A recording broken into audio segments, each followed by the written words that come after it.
Welcome everybody to where in the world is Jeremy Cole? Jeremy, I'm so messed up. I don't even know what's happening, man.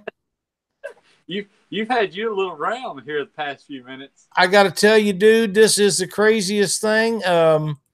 They set me up with a free trial on what I assume is their new um, format that they're going to be going to on YouTube, and I get it set up 2 or 3 times, and there's no button to turn on to go live with, and I'm thinking this ain't never going to work like this. Hey, Dwayne, Chunky, how you guys doing?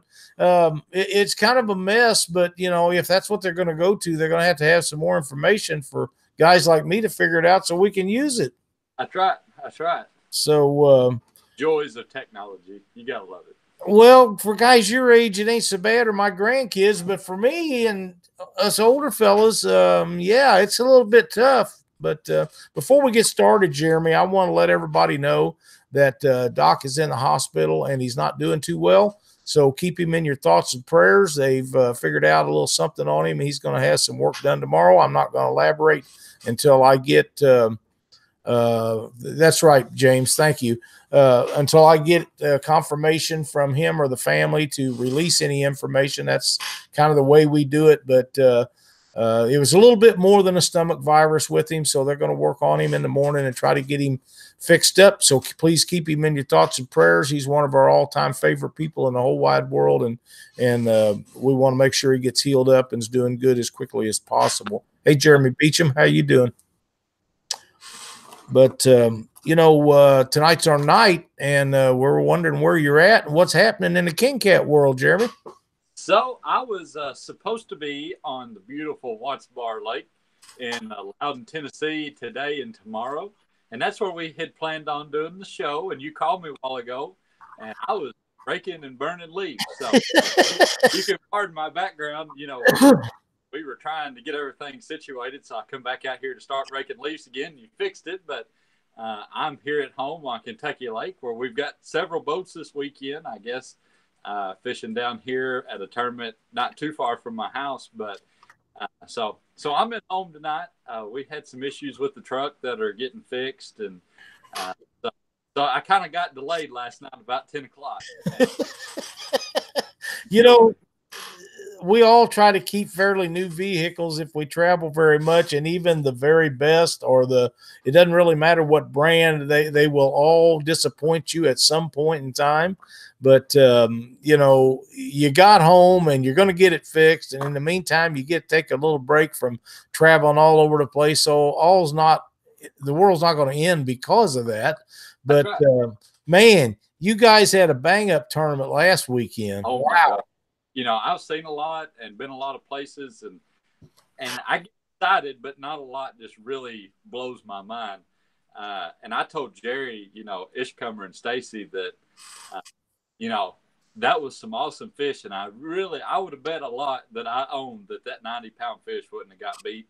Right. I was excited for them. I thought, well, they got big fish in first place and 4 fish. That's the cool That's thing. Right. Fish, you don't have to have a full limit to win, and it's so much more competitive. The second place team had 3 fish, but one of them took big fish and broke the all-time heaviest fish ever weighed in the King Cat tournament, weighing a huge 115 pounds. So first of all, a big congrats to Stacy Gaston and Jerry and Noah Ishcomer for winning the tournament and having a 90-pound fish. I told him, I said, I don't want it to take away from your 90-pound fish, but 115-pound fish is wow. That's one thing that every fisherman there, besides Larry Muse and maybe 2 or 3 others, most of those people have never seen a 100-pound fish in person. That's correct. It's truly a once in a lifetime fish, and then to be able to catch it, just the story of hearing Carl Morris and Rob Parsons, which a big congrats to them. They come in second with 3 fish, and they had that 115-pound big fish. And, just to hear them tell the story and not being able to get it in the net. And I knew it was 100 pounds. I never would have guessed it was 115. And I went back and started the 90 and the 115. And there's no comparison. That's exactly right. And Rob's a big old boy. So, you know, when they go to lifting that baby up, and he starts struggling a little bit, and Carl works all the time. So, you know, he's in pretty good shape too. And them guys, it looked to me like when I seen them pick her up out of that boat, they was having a little bit of difficulty getting it done. That's right. That's right. It is awesome, you know, and it couldn't have happened to two better guys. They have worked Yeah. so hard. They've run the country more than a lot of people fighting these big fish. And you know, I've seen them pull out two. I seen them pull a 85, I think, out of Henderson, Kentucky, at one of our championships to win the championship. And I've seen them get beat out of big fish by 2 pounds, and they had a 86-pound big right there at Wheeler about 3 or 4 years ago. So, Yep.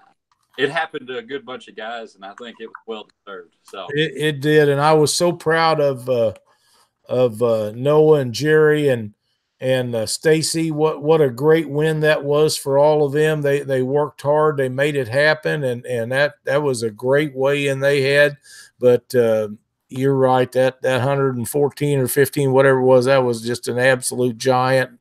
And to my knowledge, and I've tried to remember and think back and check back records and stuff.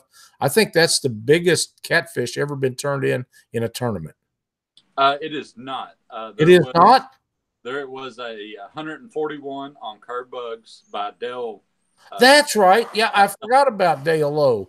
And Daryl was telling me back years ago, he couldn't remember if it was at a tournament or if they were pre-fishing somewhere up in Illinois. Somebody had 130 something. But it's either the second or third largest fish ever weighed in. Still, I take that any day. That's right. Oh, man. Things just awesome. And so, you know, that kind of set in motion some things in the state of Alabama. You know, when we got to researching, the last fish close to that was caught in 1996. It was 112. It was 111 and change, almost 112 pounds. And to anybody's knowledge, that is the current lake record on Wheeler. So as far as we're concerned, it broke the lake record on Wheeler, and they hold that. The problem is it didn't classify as a state record. As you know, it's like a 20-something in Alabama. Yeah, they didn't miss it by much. No, I didn't miss it by much. But the state of Alabama, they acknowledge lake records, but only for bass. Imagine that. Imagine that. But, you know, when Amanda Martin called the there and some of those people, and then I followed up trying to get some things changed.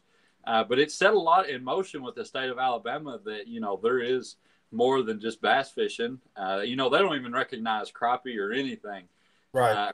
Other game fish. And the problem is in Alabama, it's still not a game fish. But we're working on hopefully getting that changed to where they acknowledge lake records for all species of fish, just like they do state records. Catfish being included in that, just because of popularity. And they told me and Amanda Martin both that it's been the talk of the DNR the whole week, what they did. So it got it in their heads, and it got it, you know, going. So you may see Alabama kind of get behind it a little bit more and start keeping up with these big fish. So well, I hope so. And that's sometimes you just need to be jogged a little bit to bring yourself up with speed. I know that that happens in all states. It's not just Alabama, Missouri, and different states. We all have issues that we try to get the DNR Conservation Agency, whatever organization it is that oversees these lakes and rivers. But, you know, when you put something like that in the boat, that's a attention grabber, and it doesn't matter if it's catfish or whatever it is. You know, they're saying, wow, look what we got. And it makes me think that maybe they'll sit back and say, you know what, maybe some of these guys are right. Maybe we aren't taking care of our resource like we could or like we should. I hope that's the case. That's right. You know, and it's not all best that, you know, we hope for and that Carl and them hope for, but good comes out of it, you know, and things, gets things changed for the better. So, you know, they had a personal best and a lifetime best fish. and they set the wheels in motion for hopefully future years in the state of Alabama. So That's exactly right. Nikki Ishcomer had posted in our chat that's live, Jeremy, that those two guys are amazing and totally deserving of that record, and I agree 100%. I can't think of two people that have worked any harder to do good things for the sport. And like you were saying, they've traveled and followed you all over the United States at tournaments and things. They've done exceptionally well, and they're not out yet. Believe me, this won't be the last time you see Rob Parsons and them. Carl, they'll be back. Yeah, that's right. And Carl is 4-time Angler of the Year. He's won 2 classics with King Cat. Rob's won 1 classic with King Cat. So they're just really good fishermen. That's all there is. Right. That's right. And they work hard at it. It doesn't come by. They just don't show up and have the luck of the draw on the fish they catch. They get down there and they pre-fish and they find the ones that they want to fish. They don't have the fastest boat. They got a really nice boat. But they work hard at making it happen, and they deserve everything they get. And you never hear – one of the things that impresses me most about Rob and Carl is you never hear any negativity come out of them. You don't see them posted online. You don't hear them talk about negative stuff. They just pass it up and go do their thing. And if everybody would do that, it would be so helpful to our community, because the negativity every day and every post sets us back further and further. We make 2 steps forward and 1 step back, or 1 step forward and 2 back because of that, because these sponsors and people that's entertaining being sponsors, they look at that stuff and they say, nah, don't want no part of that. That's right. That's right. The negativity, people don't realize that, Ford Motor Company or Chevrolet or Toyota may be sitting back saying, we want to do something, and you'll never know. You'll never know that. That's exactly right. They won't. They'll just pass it up. They don't have to do it. They can spend their money somewhere else where that's not there, and that's exactly what they will do. And Stephen, I assure you that the Pay Lake issue is on everyone's mind, but I will lay this out there.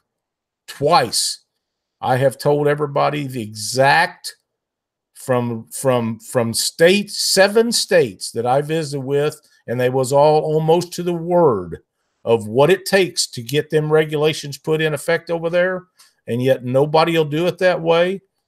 And until they do it that way and figure out that Lyle was right about this stuff, he didn't spend 2 or 3 years finding this information out, them regulations in them states are never going to change, because it's only one way they're going to do it. And these lawmakers are sick to death of hearing about all the negativity and being called names and stuff. You don't call the people names that are making the regulations. That's right. That is the way it is. And Rob Benningfield and Chris DeBow and Scott Kress and all those guys have done a tremendous job in Kentucky, kind of trying to relight the fire, and it's been completely professional and, right way. But they have to overcome all the other. Yeah, that's right. And there's been a lot of negativity to get past, a lot of bridges burnt. But with time, hopefully that will change. And, Kentucky had its state record broke, back in November? Yep, last year. Yeah, by Glenn Grogan down at Cairo. So, things like that always help. And the sport's changing.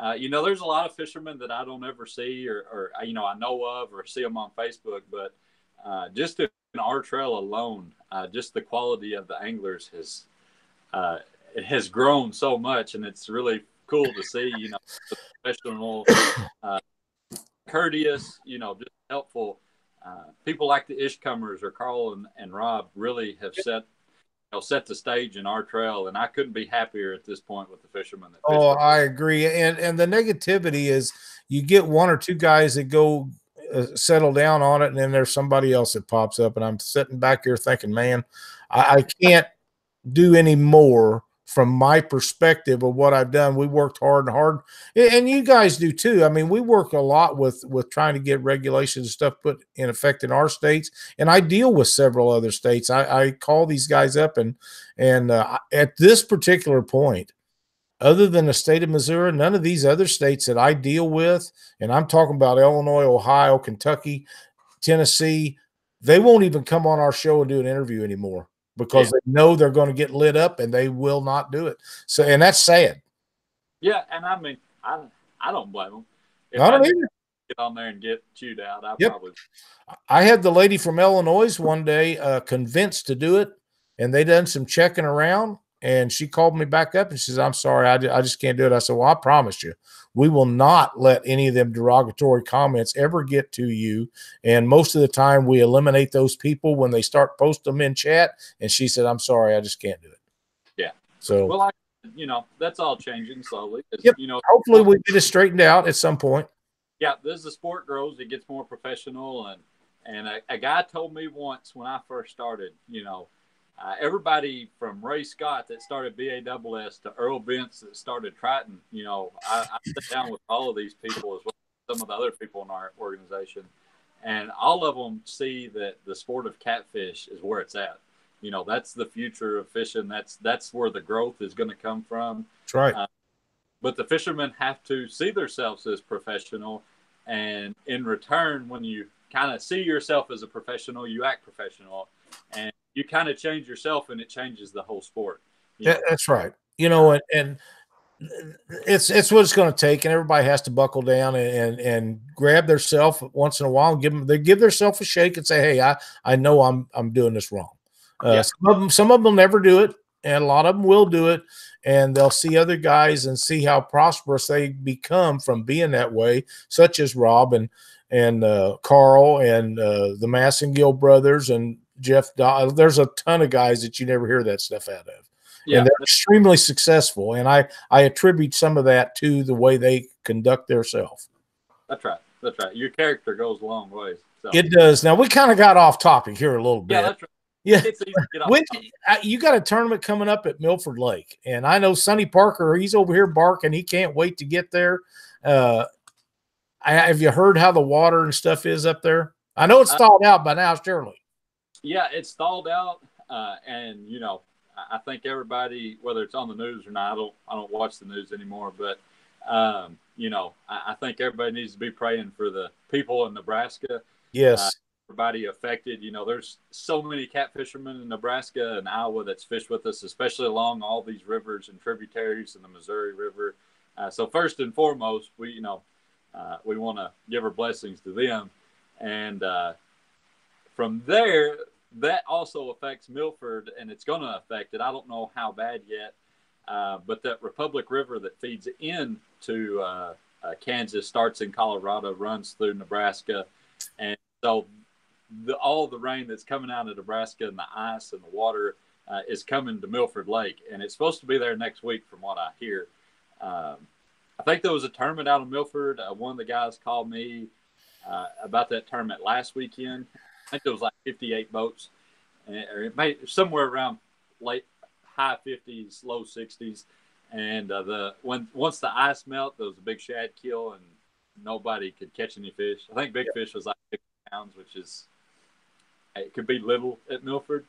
And so it was a tough weekend. Most of the boats didn't weigh in, and what few did only had one fish. And so hopefully they'll that water will push some of that dead shad out.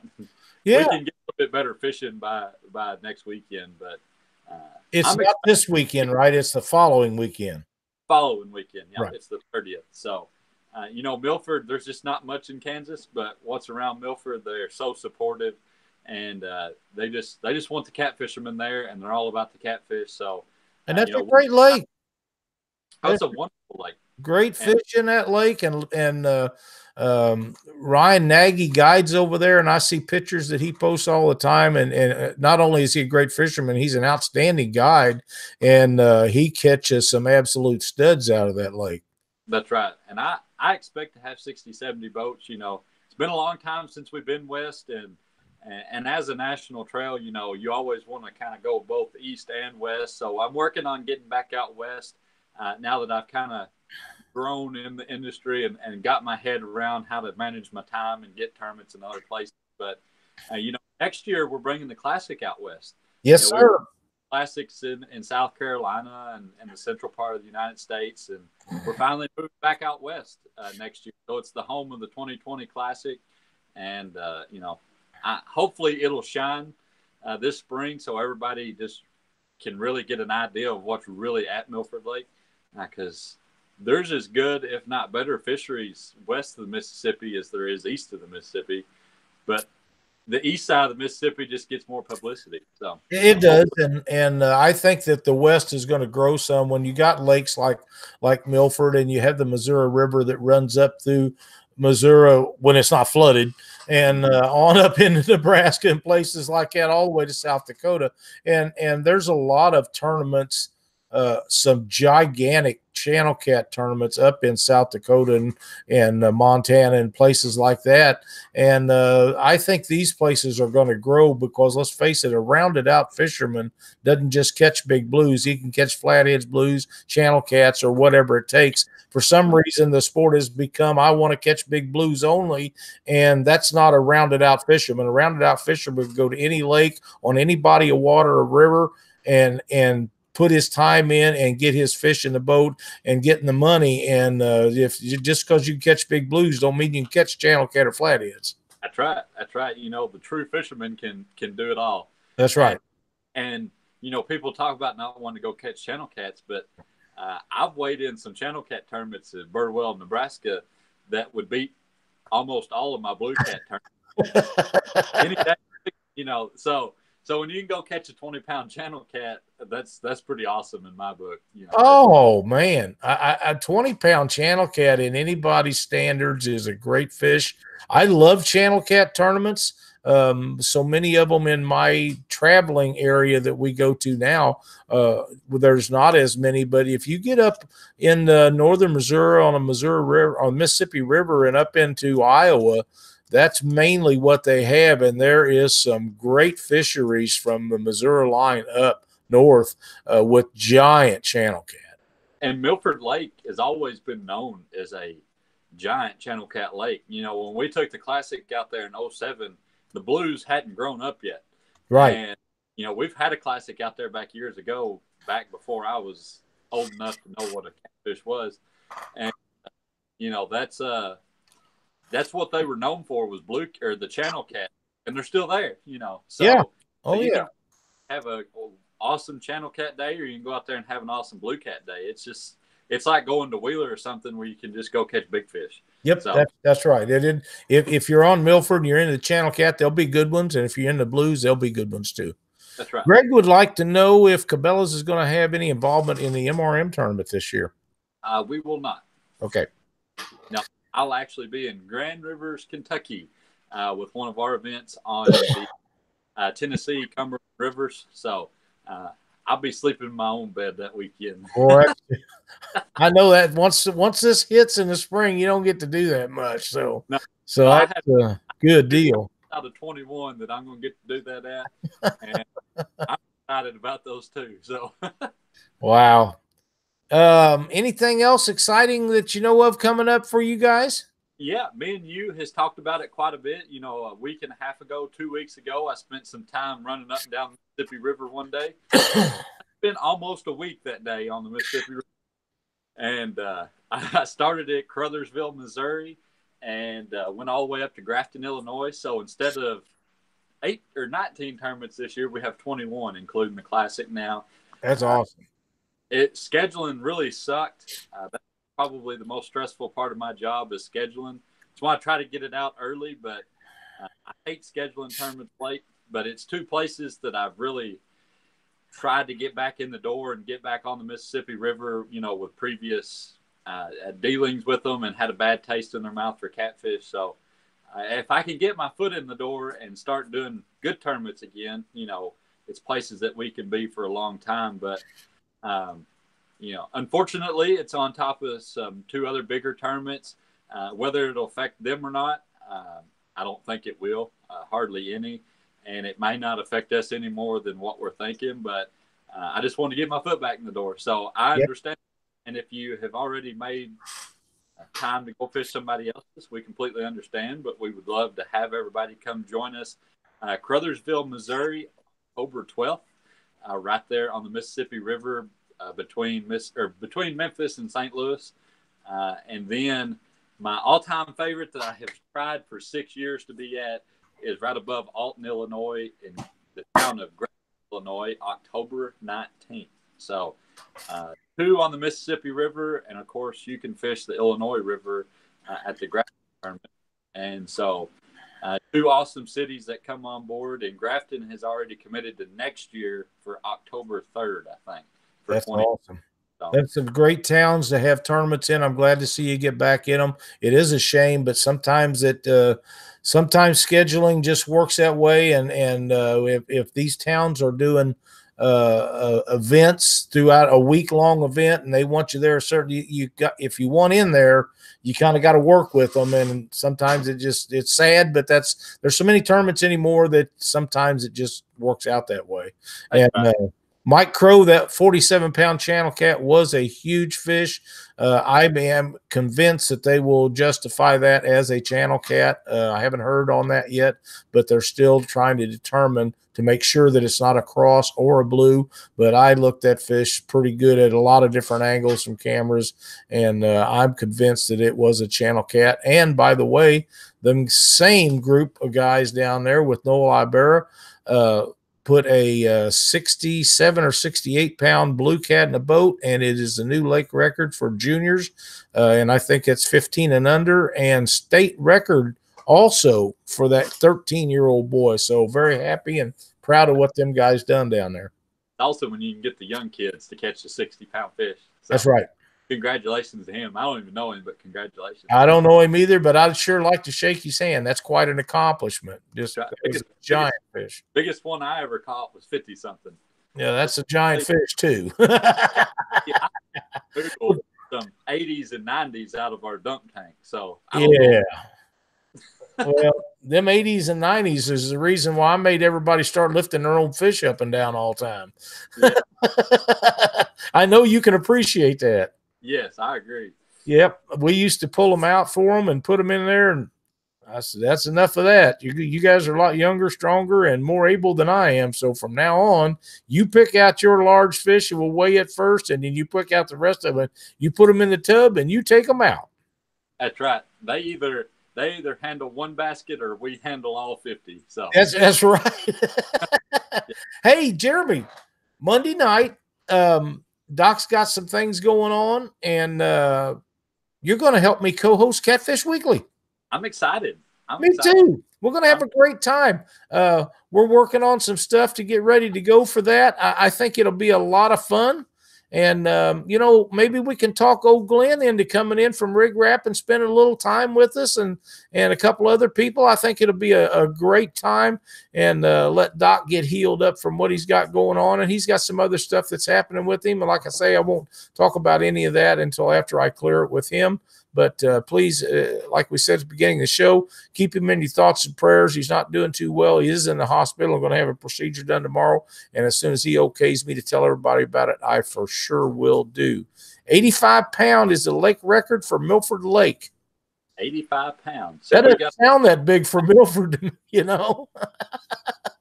just need to get me a biologist up there because I have a feeling we're going to break it. I've had 3 tournaments so far, and Big Fish has been in the 70s for the first 2, and I had a 90 and 115. So we're on a roll. I'm trying to say that. Glenn says, let Jeremy know I should have the final audio parts coming for the 360 live view setup. So I'm excited about that. I am too. I played with it a little bit at the Catfish conference, and that 360 is going to change the way we do live feeds. Yep.